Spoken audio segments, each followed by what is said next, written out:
Hamas military wing, the al-Qassam Brigades, has claimed responsibility for yet another deadly attack on the Israel Defense Forces, IDF, marking a significant escalation in the ongoing conflict. According to the group's statement, the attack resulted in the destruction of two key Israeli military vehicles, a troop carrier and a Merkava tank, both vital components of Israel's military operations. The incident underscores the growing intensity of confrontations between the two sides and highlights the strategic and symbolic dimensions of targeting such high-value military assets. The destruction of a Merkava tank is particularly notable, given its iconic status as one of the most advanced and heavily fortified tanks in the world. Designed and produced in Israel, the Merkava has long been a symbol of the nation's military strength and technological prowess. Its advanced defensive systems, including modular armor and an active protection system designed to intercept incoming threats, have made it a formidable presence on the battlefield. The troop carrier, essential for the transport and deployment of Israeli soldiers, is another critical asset, and its loss could have significant operational and morale implications for the IDF. This latest attack fits into a broader pattern of asymmetric warfare tactics employed by Hamas against the Israeli military.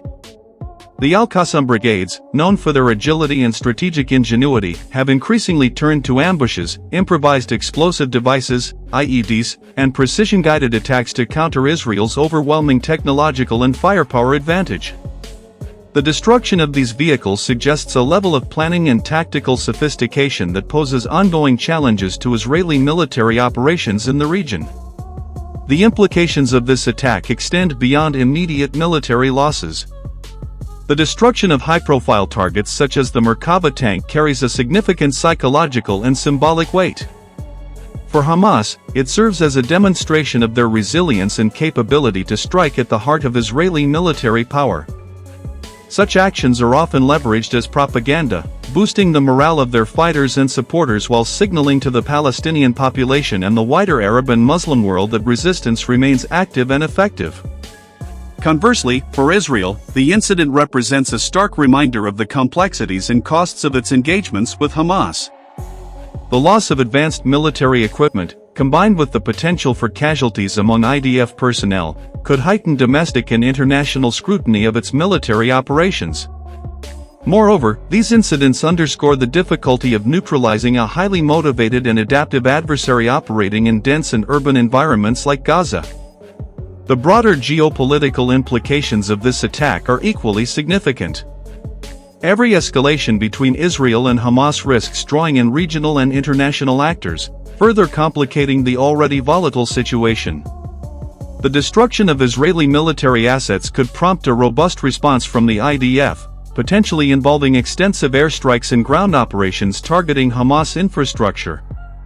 Such actions, while aimed at deterring further attacks, also carry the risk of exacerbating civilian casualties and displacement, fueling international criticism and calls for restraint.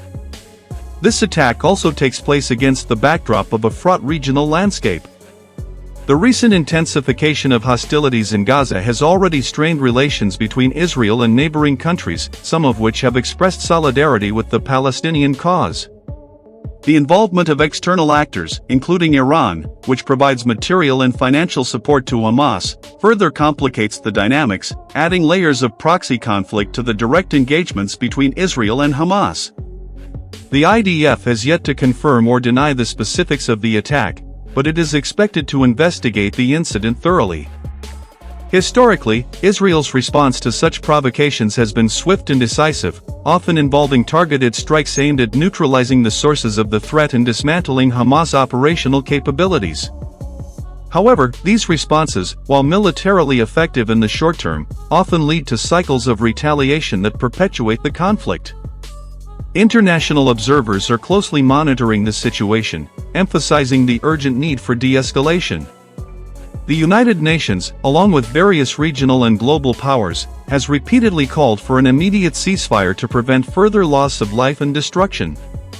However, the entrenched positions of both sides and the deep-seated nature of their grievances have made such efforts extraordinarily challenging.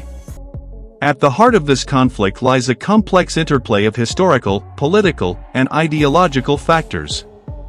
For Hamas, the fight against Israel is framed as a struggle for liberation and resistance against occupation, deeply rooted in the broader Palestinian quest for self-determination and sovereignty.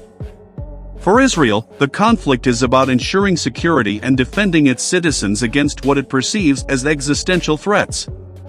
These fundamentally opposing narratives have created a situation where dialogue and compromise remain elusive. Civilians, as always, bear the brunt of these hostilities. In Gaza, the Israeli military's retaliatory actions often result in significant damage to infrastructure and loss of civilian lives, compounding the already dire humanitarian situation. On the Israeli side, communities near the Gaza border live under the constant threat of rocket fire and other attacks, creating an atmosphere of fear and uncertainty. The international community faces a critical challenge in addressing this situation.